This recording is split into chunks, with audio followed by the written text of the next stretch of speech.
Iniciamos con oración. En el nombre del Padre, del Hijo, del Espíritu Santo. Amén. Señor de los cielos, damos gracias por tenernos un lunes más reunidos alrededor de tu palabra. Damos gracias porque hoy vamos a estudiar sobre la Cristología y sobre todo permite que podamos enseñar a otros acerca de lo que Cristo hizo por nosotros. Bendice a nuestro estudio, bendice nuestras vidas. Tú sabes, Señor, cuáles son nuestras necesidades materiales y ponemos en tus manos la mamá de Benjamín, igualmente el hermano de Diosnel, y damos gracias de que pronto va a salir del hospital y ponemos que la mamá de Benjamín pueda también poder encontrar algo de ellos para ayudar a menguar su dolor. Que todo esto sea conforme a tu voluntad. Igual ponemos en tus manos nuestras vidas espirituales. No permitas que nada ni nadie nos aparte de ti. Y bendice, Padre de amor, esta lección. Que podamos seguir creciendo juntos en la fe. Lo pedimos en el nombre de Cristo Jesús. Amén. Muy bien, entonces ya estudiamos prolegómeno. Luego estudiamos eh, la antropología, ¿cierto? También estudiamos la teología, o sea, ya hemos llevado tres áreas de todo ese estudio, la dogmática, hoy vamos para la cuarta, la cristología.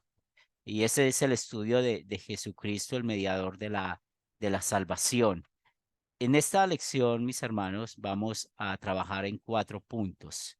El primero, vamos a hablar acerca de la gracia que es salvadora en Cristo. Y ahí vamos a aprender que hay que entender bien el concepto gracia, porque no toda parte donde encontramos la palabra gracia está hablando del significado de la gracia. Tiene varios significados de acuerdo al contexto. Y ahí volvemos al punto del prolegómeno, donde en el prolegómeno hemos visto cada uno de nosotros unas bases. Y una de esas bases para interpretar la Biblia, pues es la parte gramatical, entender la palabra, el término dentro de su contexto. También en esta otra lección vamos a hablar de la persona de Jesucristo y cómo ha sido atacada, porque para usted y para mí es muy claro que Jesús es Dios, es 100% hombre, 100% Dios, pero lamentablemente hay diferencias doctrinales con otras denominaciones en cuanto a la persona de Cristo. Y vamos a sorprendernos que hay denominaciones que las llamamos cristianas y tienen problemas con esta doctrina. Y eso es algo pues que hay que prestar mucha atención porque eso está en contra de la escritura. El próximo jueves vamos a ver los estados de humillación y exaltación en la vida de Cristo. Y el último, vamos a hablar del triple oficio de Cristo, profeta, sacerdote y rey. Entonces, como les acabo de mencionar, vamos a estudiar hoy la gracia salvadora de Dios y la persona de Jesucristo. Y como es de costumbre, cuando les comparta el documento, ustedes van a poder profundizar más y vayan guardando pues esos documentos, las notas, que eso les sirve para el futuro, para una, una enseñanza a alguien o que haya necesidad pues de enseñar estos temas. Entrando en materia, como lo tenemos ya eh, predispuesto en nuestra clase, pues hay un ejemplo que encontramos en, en el estudio de un misionero mormón. Y ese ejemplo tiene que ver con la palabra gracia, con la gracia salvadora de Dios en Cristo, la gracia, el amor inmerecido de Dios. Y a él le preguntan, bueno, si usted muere, va a ir al cielo. Y él dijo, pues que no estaba seguro de ir al cielo. Y créame que esa es una pregunta que muchas personas, usted se las hace y no lo sabe. Viene a mi mente, hace unos años atrás, pues nosotros aquí alrededor de nuestra congregación en Medellín hay muchas denominaciones. Hay Asambleas de Dios, hay bautistas, hay presbiterianos, hay anglicanos, hay testigos de Jehová, hay mormones, hay católicos romanos, o sea, hay de todo.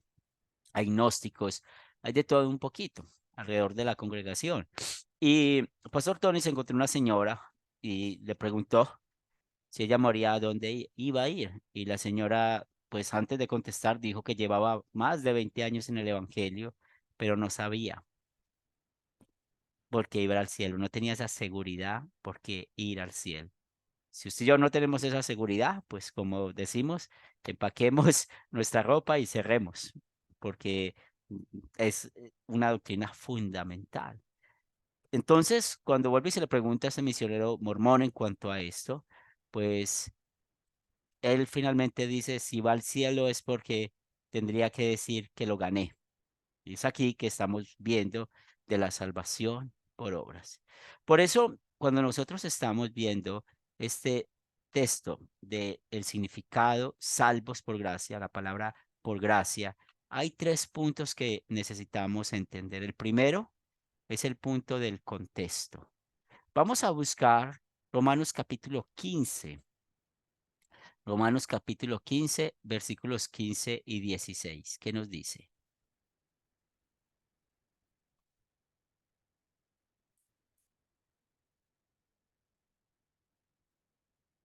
Romanos 15. Amén. Dale, hermano. Romanos capítulo 15, versículos 15 y 16, palabra de Dios.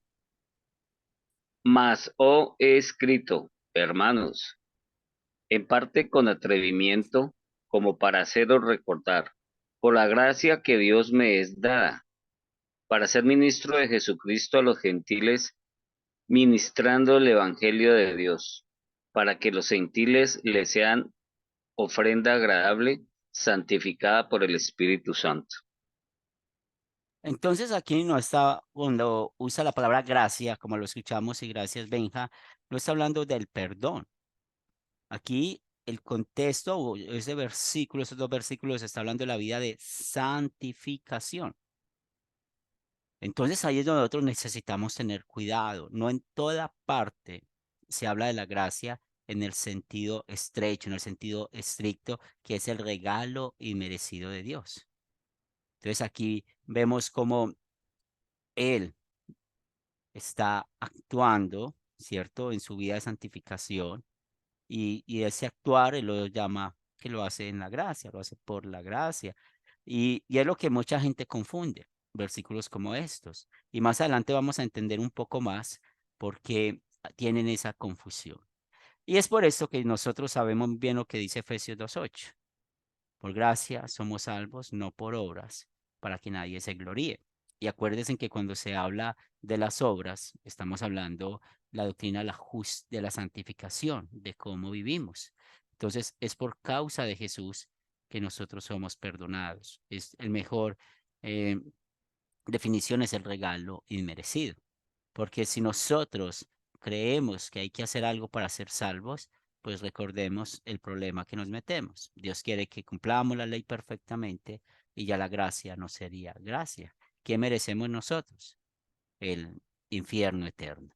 También la palabra gracia está en el Antiguo Testamento. Y cuando nosotros estudiamos la palabra gracia, y bueno, cuando tengan la oportunidad de estudiar los idiomas, van a encontrar un poco más sentido de esto. Eh, en el texto de Éxodo 34, donde Dios está mostrando sus sentimientos hacia el pueblo y usa la palabra piedad, que es piadoso, ¿cierto? Entonces esa palabra piadoso, que en el hebreo es Gesed, perdón, es Raham, es la palabra piadoso, pues siempre está relacionada esa palabra con el amor de Dios. Y en el Nuevo Testamento, pues es el Haris. Y son palabras que uno se tiene que familiarizar porque hay personas que hablan así. Yo me he encontrado muchas personas que hablan así. Entonces hay que tener cuidado, otra vez de acuerdo al contexto. Cómo usar la palabra gracia cuando usarla indicadamente como el regalo de Dios, como el favor inmerecido de Dios. Y eso es muy importante para que tengamos una buena hermenéutica. Y otra vez, volvemos aquí al concepto que estudiamos en el prolegómeno. Cómo interpretar la Biblia a sí misma, entonces la palabra dentro de su contexto. Las características de la gracia de Dios, ustedes van a ver un listado muy interesante en el libro, donde van a poder profundizar más. Y sabemos que esta gracia es inmerecida, porque si Dios nos da a nosotros lo que merecemos, sería el infierno eterno. Por eso, nosotros nunca podemos olvidar nuestro viejo hombre, nuestra depravación espiritual. Y el día que nosotros entendemos la depravación espiritual en la que estamos, pues vamos a poder ver que esa gracia es inmerecida. También esa gracia siempre es conectada a Cristo. Por eso aquí siempre hablamos de la doble sustitución de Jesús, su vida perfecta, donde cumplió cada mandamiento por nosotros. Ustedes ya están en un nivel que cada vez que ustedes hablen un devocional, estén predicando a alguien o están escribiendo un sermón, ustedes necesitan hablar de la ley específica, es decir, del pecado específico usando cada mandamiento y hablar de la obediencia activa y la obediencia pasiva de Cristo. También la gracia de Dios es activa. ¿Y eso qué quiere decir? Que Dios ha hecho todo. Nada depende de nosotros.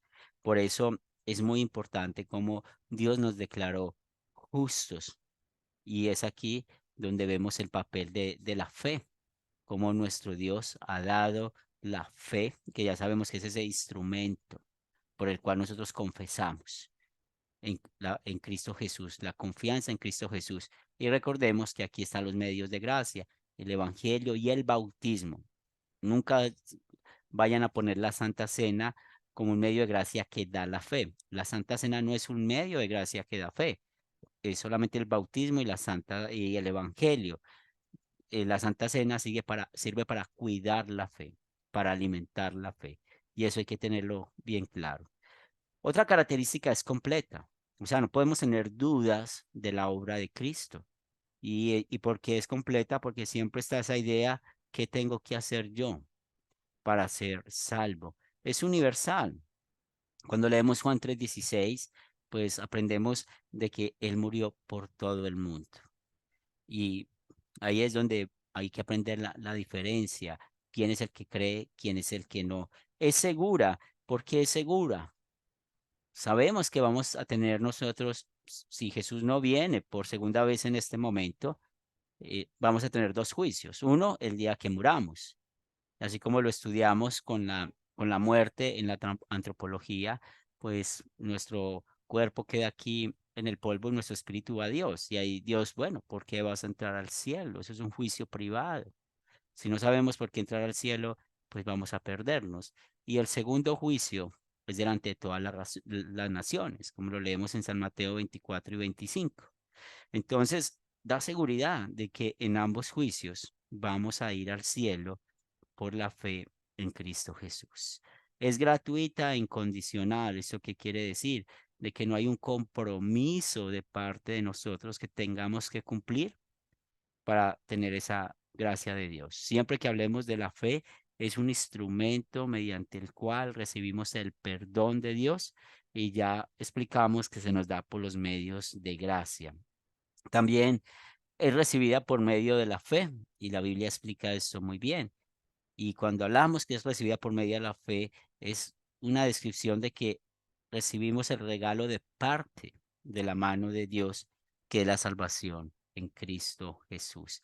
Por eso, si ustedes quieren ser muy técnicos para hablar, hablamos de la fe salvífica, la fe salvadora, porque también de acuerdo al contexto, en la Biblia presenta la fe, porque no todas las veces la fe es esta fe salvadora. A veces la fe son dones especiales que Dios da a algunos cristianos para poder aportar o soportar algunas cosas en este mundo. También, pues esta gracia viene por los medios de gracia, como ya sabemos, no viene directa y hay falsa doctrina en cuanto a eso. Lo vemos mucho en los movimientos pentecostales, en las sectas, donde creen que eso viene por una revelación divina, directa, o llegan a la fe por ayunos, por, por oraciones. No, nosotros oramos para que la gente escuche el Evangelio, pero para tener fe necesitamos los medios de gracia, el Evangelio y el bautismo. Es eficaz porque esta fe tiene, o esta gracia de Dios, tiene poder para producir frutos de fe. Entonces tiene que ver cómo vivimos. Y es ahí donde vemos que Pablo, como lo leímos en Romanos, pues él, en esa gracia, en ese amor, él quiso predicar la palabra de Dios. Es irresistible en el sentido de que el hombre puede rechazarla, y eso lo sabemos, que el hombre tiene la capacidad de rechazar la ley. Y más adelante vamos a ver cosas que ustedes van a poder relacionar con el sinergismo, con el libre albedrío, que eso ha traído muchos problemas a muchos cristianos. Y también es en serio, es decir, que Dios quiere la salvación de todos los hombres. Cuando estén leyendo van a encontrar muchos versículos bíblicos y un poco más de explicación de cada una de estas cosas. Y aquí es donde vemos los errores que niegan la salvación por gracia. Bueno, en la Biblia encontramos los fariseos. Recuerden que los fariseos creían cumplir la ley de Dios, menospreciaban a otros y vemos todo lo que sucedió con ellos en la historia bíblica. Fueron enemigos de Jesús. Los judaizantes, donde vemos especialmente los judaizantes en la carta de los Gálatas. Y si ustedes analizan bien de que ellos enseñan a los Gálatas que tenían que circuncidarse y cumplir la ley de Dios para ser salvos, la iglesia romana tiene mucho de esta doctrina judaizante. De ahí es donde empieza a venir un poquito esta parte de la gracia infusa, que más adelante vamos a hablar de ella. El pelagianismo, que eso también hizo mucho daño y son aquellos que rechazan por completo la gracia de Dios. Y el problema de Pelagio es que negaba el pecado original y también enseñaba que la gente tiene capacidad para salvarse. Entonces, cuando ustedes escuchen que alguien cree en el libre albedrío o creen en la doctrina de la decisión, yo recibí a Cristo, yo acepté a Cristo, pues mire que viene un poquito esto de Pelagio. Y también, pues las cosas a veces se profundizan los problemas con el pelagianismo. Y aquí que vemos, donde dicen que el hombre tiene poderes espirituales y esos poderes espirituales, ellos fueron heridos por la caída en el pecado, pero nosotros, o sea, los seres humanos, tenemos el poder espiritual de cooperar en la conversión y la salvación. Entonces, si ustedes ven los judaizantes, el semipelagianismo es la doctrina que tiene la Iglesia de Roma. Hablamos de la gracia infusa y ya la Iglesia de Roma con sus concilios claramente ya mostró que lo que quería, y en palabras más, palabras menos, ellos dicen que Dios ha dado la capacidad para que nosotros hagamos obras para salvarnos. Luis. Ok, pastor. Referente a los judaizantes, ¿este grupo pertenecía a Judas o judíos, propiamente dicho? Háblanos un poquito sobre, es que sé muy poco, pero para entender un poco.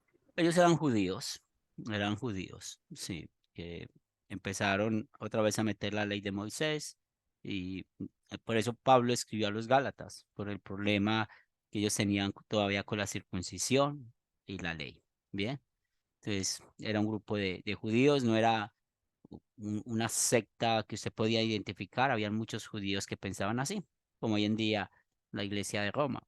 Son muchos los que creen en la gracia infusa. Es más, si usted le pregunta a un católico romano de la gracia infusa, no va a saber qué es. Muy bien. Los anabaptistas, y bueno, estos ya empezaron a existir en la época de Martín Lutero, y ellos enseñaban que el Espíritu Santo les hablaba directamente a las personas. Por ejemplo, uno de los reformadores que estuvo con Lutero, Zwinglio, pues él tuvo este error y ellos decían que sencillamente para usted tener evidencia de que era salvo, pues Dios tenía que hablarte.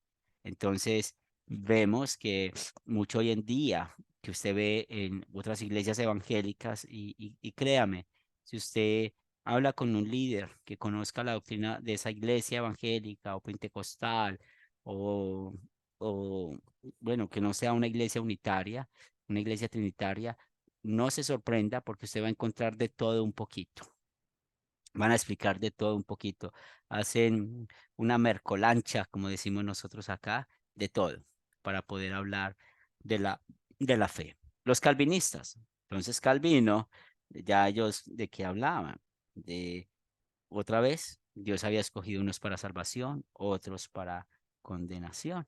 Entonces ahí es donde está el famoso tema de la doble elección. Y Calvino escribió muchos libros, pero hay que tener mucho cuidado con esto. El arminianismo también encuentra en este listado, y ellos dicen que bueno, que Dios eligió a las personas en vista de la fe que las personas iban a tener. Y este arminianismo tiene que ver mucho también con el libre albedrío. Y estos arminianos, pues allí encontramos los wesleyanos, los metodistas, el cuerpo de la santidad, los pentecostales, las asambleas de Dios y algunos bautistas.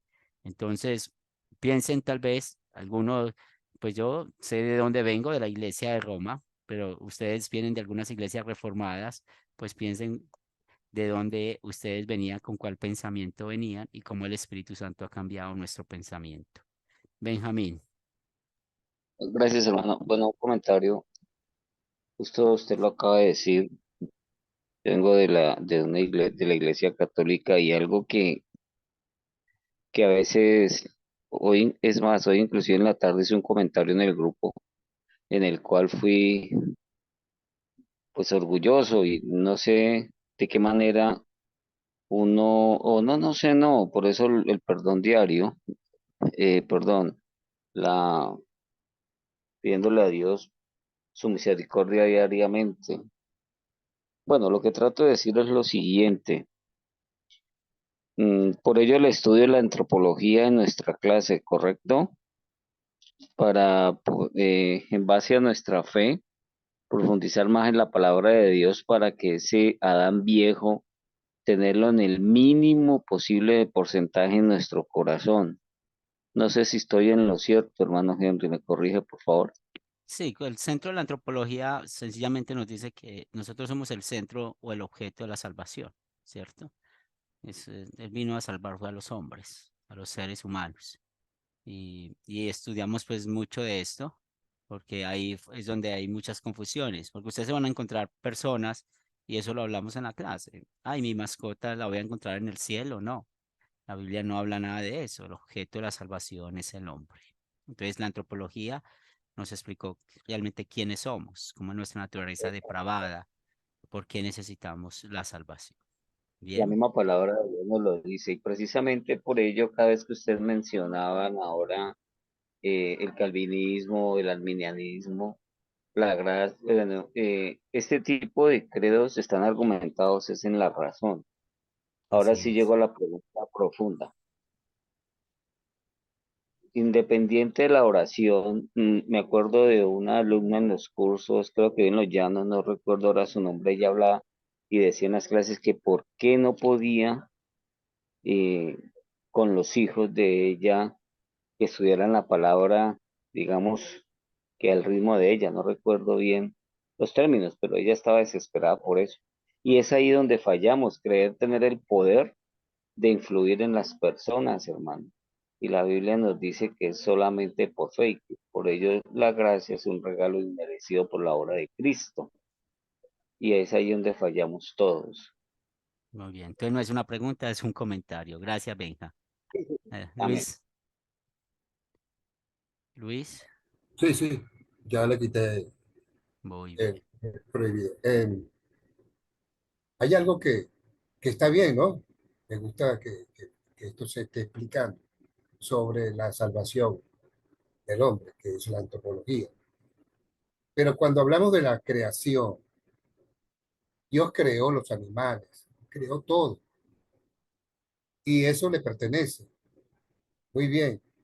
Entonces, esos animalitos no se pueden salvar, porque vea, entonces está mal dicho cuando o escuchamos a alguien en oración y dice, dale Señor el alimento diario también a esos animalitos que son de tu creación. ¿Esto mal dicho? ¿Está mal dicho? Te pregunto. está uniendo dos temas que no es el mismo tema. La oración, pues oramos por toda la creación, por todos, ¿cierto? Ahí no hay ningún problema. El otro punto es la salvación, porque la Biblia no habla de la salvación de los animales, ¿cierto? Hay unos libros en los profetas, unos versículos de los profetas que da como un vistazo de eso, pero eso no asegura nada, no sabemos. Entonces, esos son los asuntos pendientes cuando estemos en el cielo. Entonces, no es pecado orar por ellos.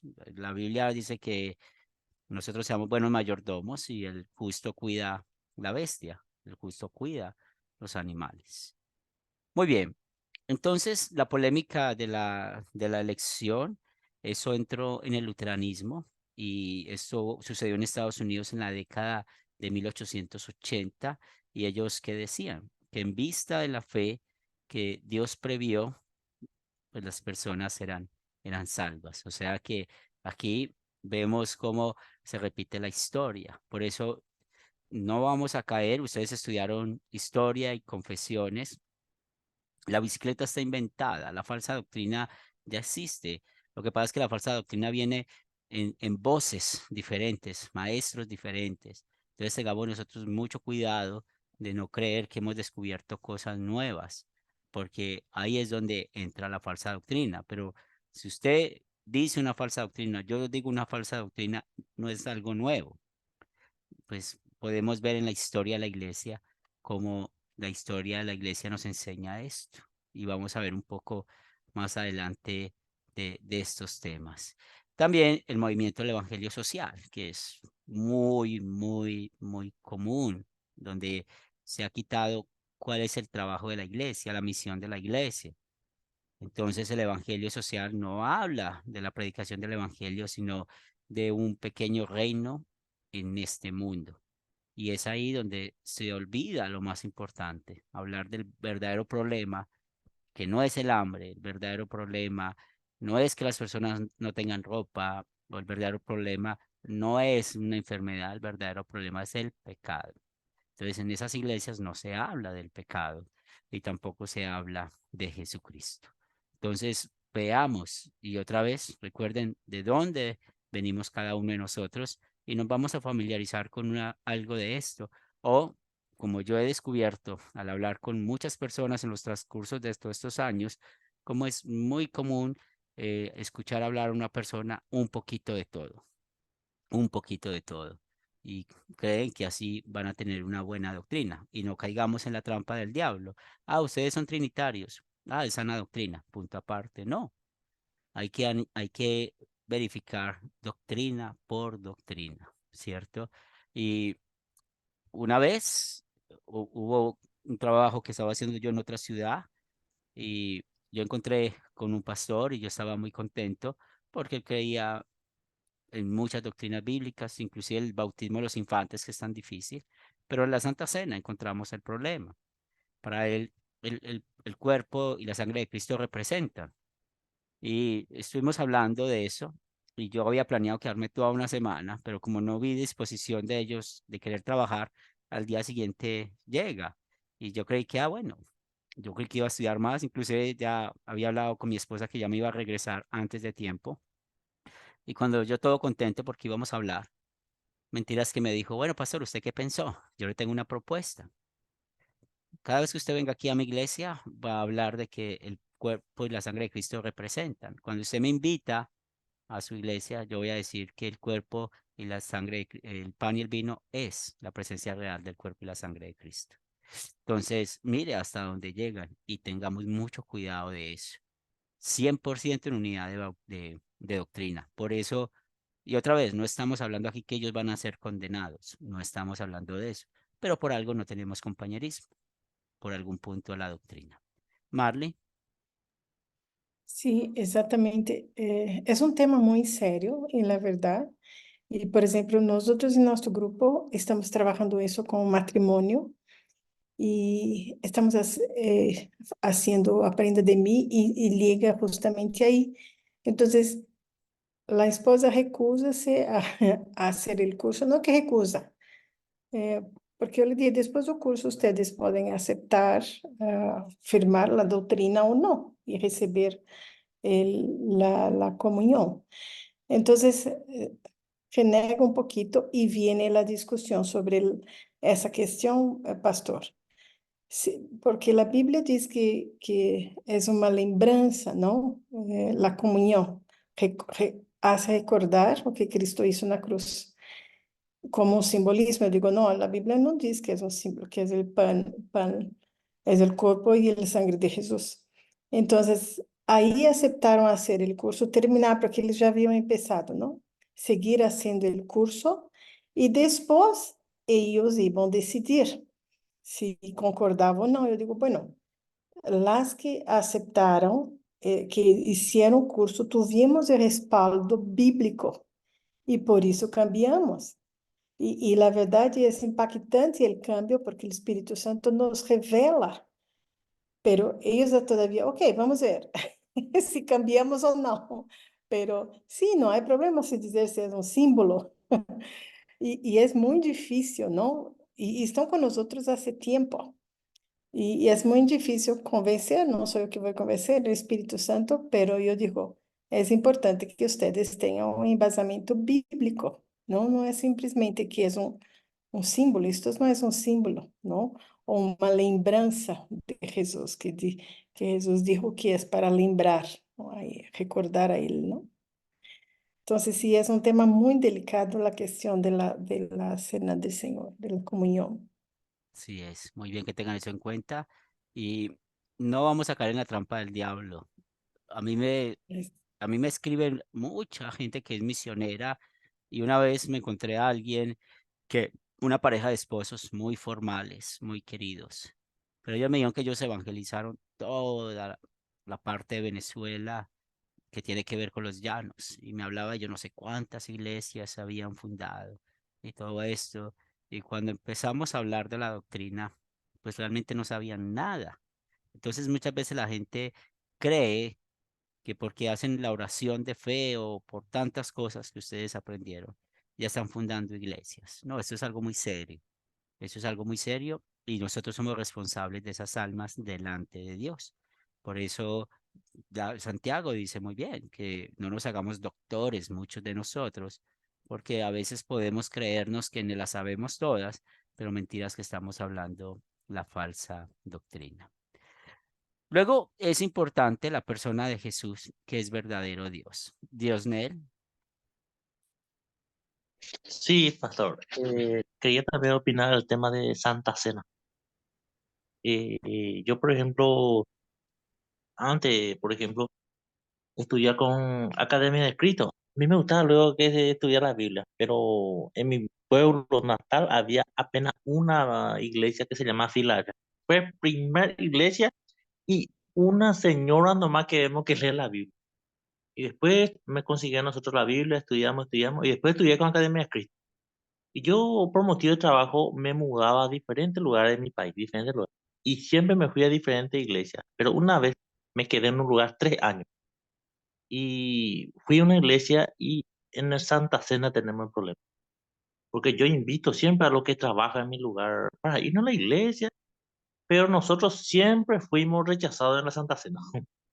Cuando llegó el día de Santa Cena, ellos nomás se invitan, pasan, y después yo pregunté al pastor, ¿por qué nosotros no podemos tomar la Santa Cena?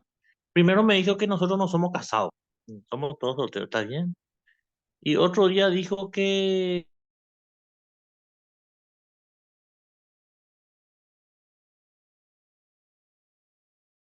se le entrecortó a Dios Nel. Esperemos que vuelva y el ejemplo que él pone es muy claro de la otra vez tomó la salvación. Santa Cena.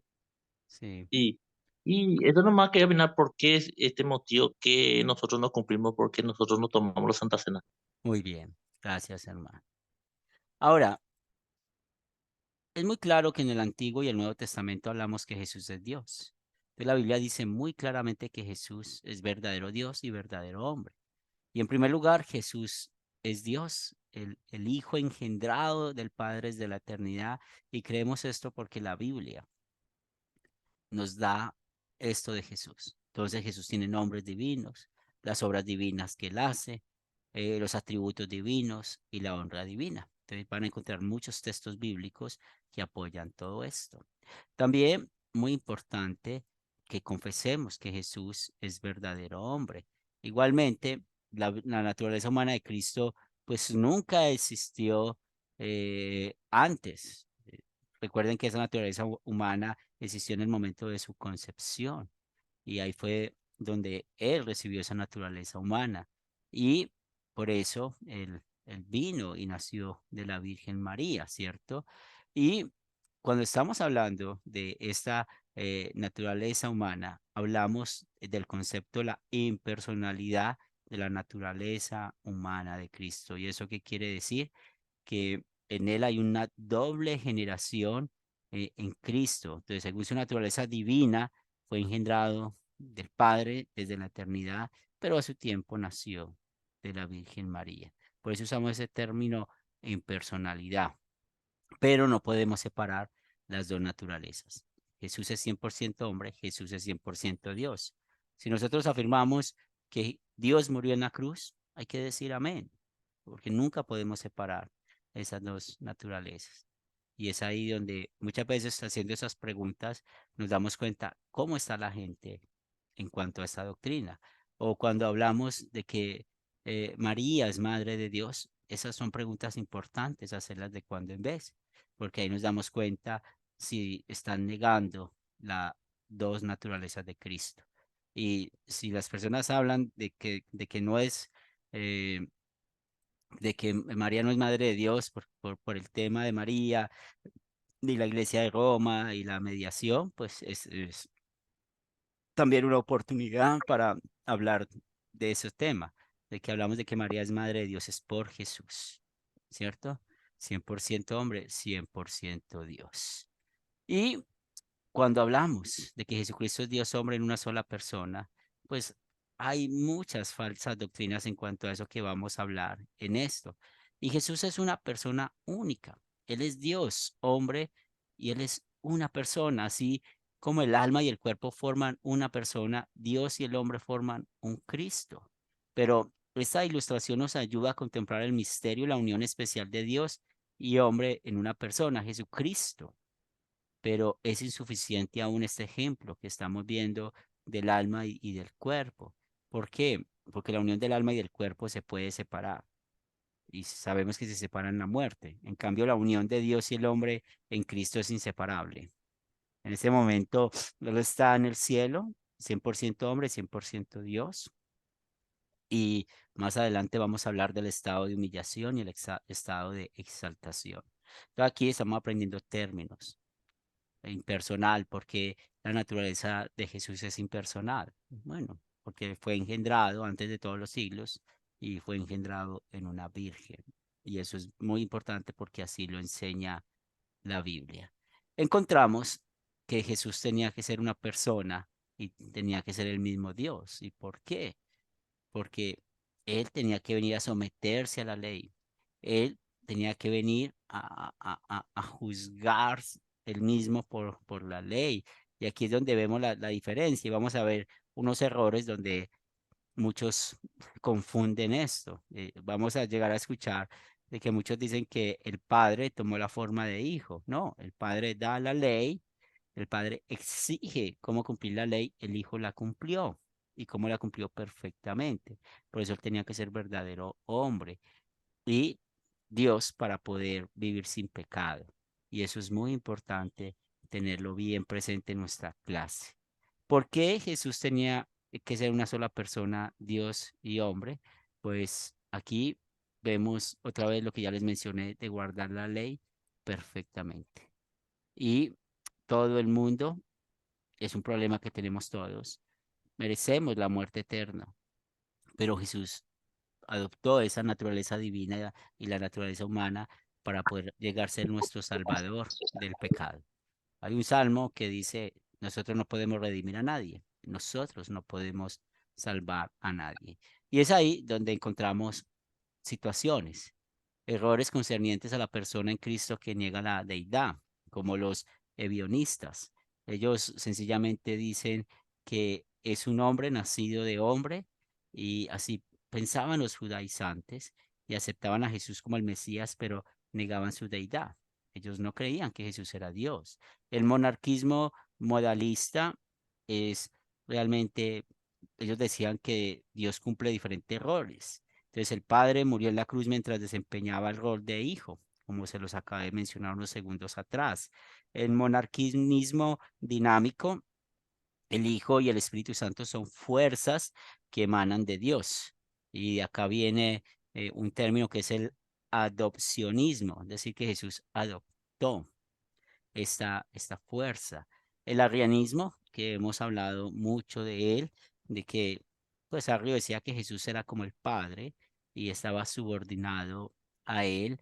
Están los eunomianos, estos que lo que les pasaba, no creían que Jesús era la misma esencia del Padre. Los gnósticos, que bueno, por lo menos en mi ciudad hay, niegan la humanidad y la deidad de Cristo. Los anabaptistas, están muchas iglesias eh, evangélicas y reformadas, y es un punto muy, muy grave, pues muchos creen que Jesús era menor que Dios, y por eso es muy grave, porque ustedes saben que muchos ven a Jesús como, como un maestro. El socianismo, ¿cierto? También niega la divinidad de Cristo. El unitarismo es aquí. Si los anabaptistas y el unitarismo tienen muchos parecidos, porque ellos ven a Jesús como un ejemplo de vida. Ellos no creen que un hombre podía dar la vida por nosotros, porque no creen en Dios. El deísmo niega la deidad de Cristo y dicen de que Dios dejó el mundo solo, y los grupos sectarios, como los mormones, la ciencia cristiana, los testigos de Jehová, hay otra secta que se llama la Unidad, la Fe de Bahía, la Iglesia de la Unificación, la Cienciología, el movimiento de la Nueva Era, pues ellos niegan la divinidad de Cristo. Y el liberalismo, modernismo y posmodernismo. De eso hay un artículo muy bueno para que lo puedan leer, porque todo esto empezó con la ilustración. Y cuando llegó la ilustración, pues el hombre empezó a usar más la razón. Entonces empezaron a sacar un poco de falsas doctrinas en cuanto a Cristo. También hay personas o grupos que niegan la humanidad de Jesús. El docetismo o los docetistas negaban la humanidad de Jesús, y ellos decían que el cuerpo humano de Jesús era un simple fantasma. Apolinar, pues él enseñó de la tricotomía. Si ustedes se acuerdan cuando estudiamos la antropología, entonces los que creen generalmente que el hombre tiene cuerpo, alma y espíritu pueden caer en la doctrina de Apolinar, porque Apolinar decía que Jesús tenía una fuerza vital, pero no era verdadero intelecto humano, pensando en esa división de la tricotomía. Y el monotelismo, que dice que Cristo tomó el lugar de la voluntad humana, y hay que tener cuidado con las frases. Por eso tenemos que tener mucho cuidado cómo expresamos la doctrina, cómo escuchamos la doctrina en cuanto a esto. Los errores en cuanto a las dos naturalezas de Cristo, el nestorialismo, ellos separaban las dos naturalezas de Cristo de manera que habían dos naturalezas y dos personas. Y el euticianismo, pues ellos mezclaban las dos naturalezas. Entonces hay que tener mucho cuidado. Jesús es 100% hombre, 100% Dios, y por esto hay algo que este curso nos enseña que es muy clave para entender un poco más esto: la comunicación de los atributos en la persona del Dios hombre, hablando de Jesús. Entonces, esas dos naturalezas no se mezclaron para convertirse en una nueva sustancia. Tampoco fueron separadas de modo que no tuvieran comunión una con otra. Y la Biblia nos dice que en la persona de Dios hombre, Jesús, había coparticipación de atributos. Por atributos queremos decir no solo los de la naturaleza divina y la naturaleza humana como eterna y temporal, sino también todo lo que hacen y experimentan las dos naturalezas. Y ustedes van a encontrar unos pasajes bíblicos para entender un poco más este punto. Y es aquí donde cuando estamos estudiando la coparticipación de los atributos de las dos naturalezas de Cristo, pues usamos siempre la fórmula de concordia. Y en la fórmula de concordia vamos a hablar de tres conceptos: el genius majestático, que tiene que ver con la majestad de Jesús, el apolesmático, que tiene que hablar de los actos de Cristo como profeta, sacerdote y rey, y el genius idiomático. Esos tres conceptos hay que aprenderlos. El genus significa sencillamente género. Entonces, hay que ver unos textos bíblicos para poder explicar esto. Y ustedes necesitan aprender eso para poder muchas veces no confundir a las personas cuando tienen esa falsa doctrina. Por eso, hablamos de que Jesús es el Hijo de Dios, de que a su tiempo Él vino y tomó nuestro lugar, que su persona es indivisa, que nunca se separan. Cada naturaleza retiene sus propiedades naturales y nunca las abandonarán. Las propiedades esenciales, la concepción de Cristo es muy importante, la naturaleza humana y la naturaleza divina. Todo esto lo usa Dios para comunicar estos atributos en Jesús como 100% Dios. Van a leer sobre la unión personal y María no concibió un ser humano común, que es muy importante entender esto, y hay intercambio de propiedades entre las dos naturalezas. ¿Y qué es el genus idiomático? Entonces son textos bíblicos, pasajes bíblicos donde Jesús se muestra 100% Dios, 100% hombre, muestra una sola naturaleza, pero cuando habla acerca de su naturaleza, se le ascribe a toda la persona, pero también tiene sus atributos divinos según su naturaleza divina y esos atributos humanos según la naturaleza humana. Y van a ver textos bíblicos para que puedan entender un poco qué es el genus idiomático. También vamos a encontrar el genus majestático o majestuoso, pasajes bíblicos que hablan de que Jesús es el Hijo de Dios en virtud de la unión personal, pero comunica la naturaleza humana por posesión común, todas las características de su naturaleza divina. Y van a encontrar pasajes bíblicos que muestran esta verdad. Y con los pasajes bíblicos van a poder entender más estos conceptos. El genus apolesmático, y eso es unos textos bíblicos que muestran todos los actos oficiales de Cristo, ¿cierto? Apolesma significa redentor. Entonces allí se habla los textos bíblicos que muestran la humillación, la exaltación, también todos los pasajes de la escritura que nos muestran de que Él es Salvador, mediador, que es profeta, sumo sacerdote y rey. Bueno, aprovechen que estas preguntas las contestan de manera escrita, porque en mi tiempo cuando me enseñaron eso había que memorizarlo y estaba el profesor cara a cara, face a face, y había que explicar cada uno de esos términos. Entonces, hagamos el esfuerzo en poder explicar esto. Muy bien, es la clase que tenemos preparada para esta noche y recuerden, el próximo jueves vamos a terminar esta otra sección y ahí es donde mandamos la tarea. Luis. Bueno, con relación a mi exposición es que se refiere más que todo a una aclaratoria. Y aprovechando que lo tenemos acá y no quiero desperdiciar este momento, es con relación, de regreso un poco hacia lo que es la Santa Cena. Enfoquémonos allí. Sabemos lo que es tomar la Santa Cena indignamente.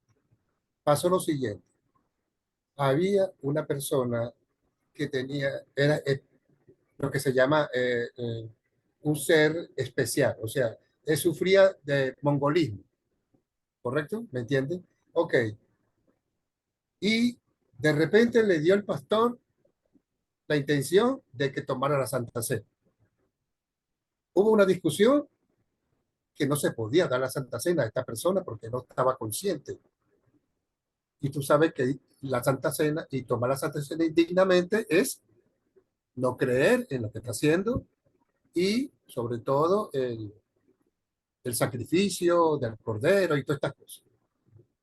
Si esta persona no cree en eso, está tomando la cena indignamente. Entonces, esta persona, teniendo esta enfermedad y no teniendo en sí la responsabilidad, o sea, estar en su mente lo que estaba haciendo Es cierto que estaba tomando la cena indignamente y podía entrar en pecado, ¿correcto? Y los demás, las personas, la estaban eh, llevando a eso. No sé si me entiende, pastor, lo que Sí, quiero decir. sí. Y bueno, recordemos que la fe no es algo de la razón. Recordemos que la fe es un don, ¿cierto? Dado por Dios. Y bueno, hay muchos casos y cada caso es diferente. Por eso la Santa Cena es una doctrina fundamental secundaria. Recuerden eso, que una persona puede ir al cielo sin tomar la Santa Cena.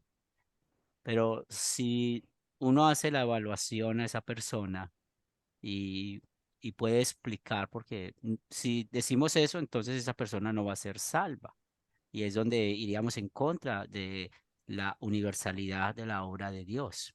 O sea, Dios puede crear la fe en una persona que es mongola o que tiene otras dificultades que tengan que ver con su mente, ¿cierto?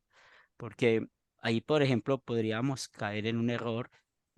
Hoy estoy yo confesando la fe y resulta que yo con el tiempo empiezo a olvidar las cosas, a, a sufrir de ¿cómo se llama esa otra enfermedad? O que hacen amnesia total, que no te acuerdas de nada, Alzheimer. el Alzheimer. Entonces, bueno, porque si no sabe discernir, pues no vamos a darle la Santa Cena, pero siempre hay que asegurar que es una persona que confesó, mientras que estaba en sus 5 sentidos, la fe en Jesús. Entonces, cada caso es diferente, hay que hablarlo bien. Si el joven con esta discapacidad no podría hablar, porque yo, por ejemplo, conozco uno que él tiene ese estado, pero él sabe, él sabe hablar, él sabe cantar, él tiene buena memoria, ¿cierto? Entonces, esos son casos de casuística. Y acuérdense que la casuística la estudiamos en consejería, ¿cierto? Entonces, son casos que el pastor necesita tomar el consejo antes de hacerlo con el concilio, la junta directiva o con otros pastores y explicar bien la situación y las personas ir y conocer bien la situación. Bien, porque se puede dar la idea de que la persona no es salva. Entonces eso es lo peligroso de ver eso. Y hay personas con muchas limitaciones y bueno, usted les pregunta por qué van a ir al cielo, saben por qué van al cielo y por fe creen en la presencia real del cuerpo y la sangre de Cristo. Sí, yo conozco casos así. Pero otra vez, como es casuística, eso hay que hablarlo. Cada caso es particular. Sí. No estoy diciendo que el caso del pastor que pones el ejemplo él se equivocó, porque no conozco el personaje, tal vez usted lo conoce y sabe en su juicio cristiano si podía tomar la cena o no, pero también asegurar a la familia de que si es un miembro de la congregación, pues confiar en el poder de la palabra de Dios. Benjamín. Gracias, hermano. Interesante el comentario del hermano Henry. Y alguien me hizo una pregunta similar y es la idea perdón, la historia, la doctrina del ladrón que no era bautizado, mm, fue salvo. Y usted justo creo que fue la clase anterior que hizo el comentario, no, mientras la clase tras anterior, de que el ladrón no era bautizado y fue salvo, solo por fe. Entonces, teniendo en cuenta que solamente Dios sabe lo que hay en el corazón del individuo, en el caso del ejemplo del hermano Luis, por razón, ahí aplicaríamos la razón al juzgarlo. Y como dice usted, son casos diferentes y yo pienso no, tengo la certeza que si la persona asiste a la congregación y en su corazón Dios sabe que él tiene la fe, pues solamente él tiene el conocimiento, Dios. Solamente Él lo juzgará si está en lo cierto o está pecando o no, ya que el pastor le haya dado la Santa Cena es ya un criterio humano, ¿no? Hermano Henry? Pero, o sea, como Digo, pastores y como líderes tenemos responsabilidad. O sea, por eso les pongo el tema de la casuística. Son temas muy difíciles que hay que pedir consejo, ¿cierto? ¿Y por qué? Porque somos responsables de esas almas. Entonces hay que hablar con otros pastores. Acuérdense lo que estudiamos en ese tema de la casuística. Hay que hablar con Sí, otros claro, hermano. pastores, con la congregación, a ver dónde pasó esto, si pasó, si no pasó, si es por primera vez que pasa en nuestro mundo luterano confesional. Pero que pueda tomar la cena o no, lo más importante siempre es darle seguridad a la familia de que la fe es por el oír por la palabra de Dios. La salvación es individual, lo que dice Isaías, la palabra de Dios no vuelve a él vacía. Esa es la seguridad. Y si llegamos al cielo y no está esta persona, pues Dios es justo y sabe por qué, porque esa persona también puede rechazar. Pero ya el tema de dar el sacramento ya es un tema que hay que, con lupa, ¿cierto? Con Sí, claro, lupa. hermano, como Bueno, cuando uno de los hermanos, digamos, entre comillas, se porta mal y se le da la oportunidad y ese tipo de cosas, más o menos, creo que es el mismo enfoque. sí, pero con el hermano que tenga la razón, es fácil eso, porque si no hay arrepentimiento no puede tomar la Santa Cena. Si está practicando un pecado, no puede tomar la Santa Cena. Es O sea, diferente. Este caso son temas de casuística que hay que consultar bien, porque la Biblia no habla acerca de ese tema, ¿cierto? Y bueno, generalmente esas personas tienen acudientes, hay que hablar bien con los acudientes y conocer bien la persona y explicar y no nos llenemos de emocionalismo, ay, porque la familia ayuda mucho en la iglesia, de la iglesia vamos a darle la Santa Cena. No, hay momentos que no se puede por eso. Y eso también pasa a veces con el Alzheimer. A mí me ha pasado que yo he ido a llevar palabra a un hermano, hermana que ha tenido Alzheimer y la familia se sorprende cuando solamente predicamos la palabra y no damos la Santa Cena. Y hablamos y le explicamos a la familia por qué, ¿cierto? Porque ese momento lo está discerniendo, pero no estamos diciendo de que no va a ser salva. Muy Sí, bien. sí, muy, el pastor quiso congregarse con la mamá porque se iban de viaje y querían despedirlo.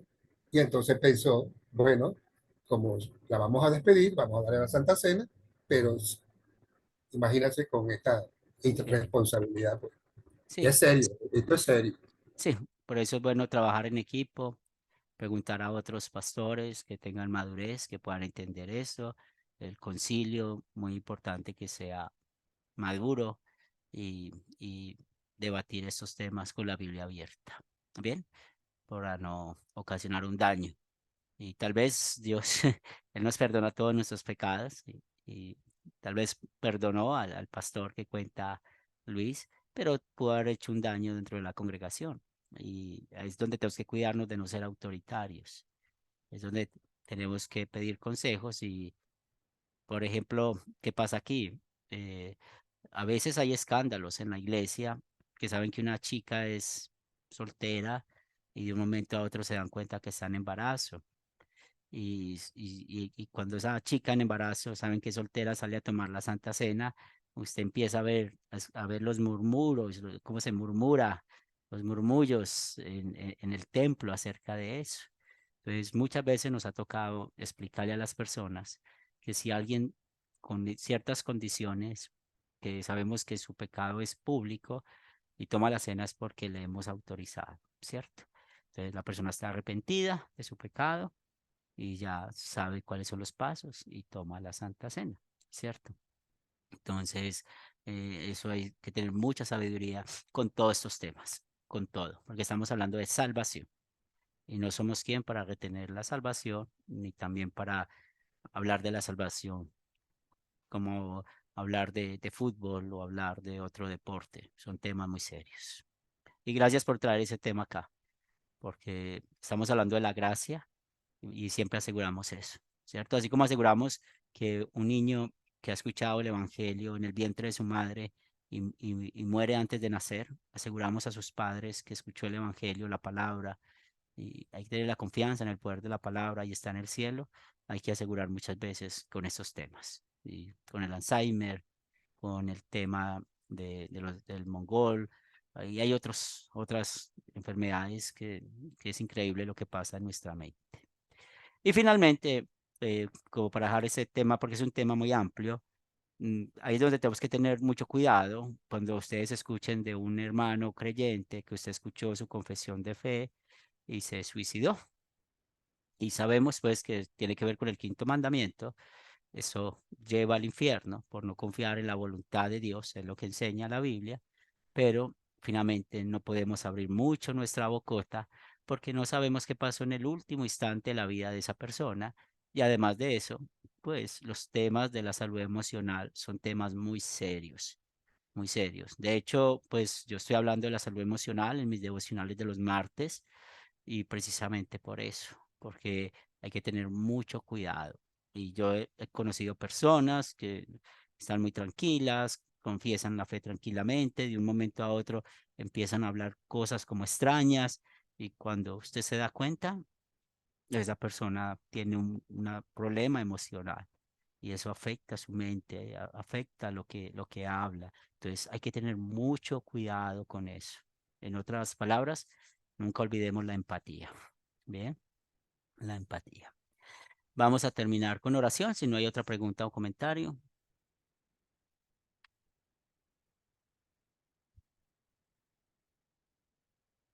Muy bien. Y Gracias.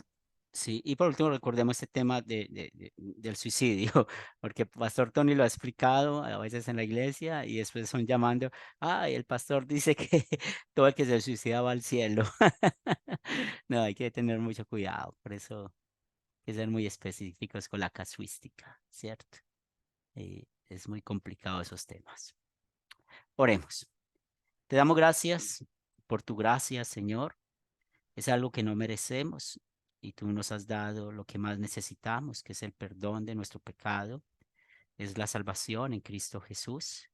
Damos gracias por tu misericordia que muestras cada día en cómo en Cristo encontramos la vida eterna. No permitas que nada ni nadie nos aparte de ti, de este camino, y que podamos disfrutar en este momento la compañía en nuestras vidas de nuestro Señor y Salvador Jesucristo, pero también podamos en la eternidad estar contigo, Dios Trino, alabándote y glorificándote para siempre. Danos un buen descanso esta noche y que tu palabra siga siendo viva, eficaz en nuestros corazones. Lo pedimos en el nombre de Cristo Jesús. Amén. Amén. Muy bien, hermanos, quedamos despedidos el próximo jueves con la ayuda de Dios. Muchas bendiciones Gracias, pastor. a Buenas ustedes. Buenas noches. Bendiciones. noches. Bendiciones a todos. Muchas gracias. Bendiciones.